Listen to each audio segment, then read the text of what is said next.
Atas nama Gereja Toraja kita mengucap syukur dan berterima kasih kepada Menteri Kesehatan melalui Dirjen P2B yang dibantu oleh Dr. Herbert Jombang, sehingga permintaan Gereja Toraja melalui Rumah Sakit Elim untuk vaksin bagi mahasiswa dan pelajar sebanyak 30.000 dosis bisa dipenuhi pada hari ini. Ini luar biasa.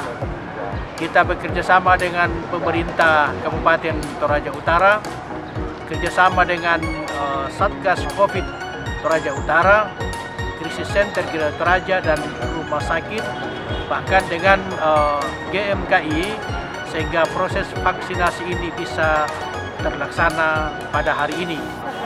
Kita berharap bahwa dengan menghabiskan dosis sebanyak 30.000 ini, Pak Dirjen menyampaikan bahwa akan menambah apabila mampu dihabiskan dalam jangka paling lama 2 minggu.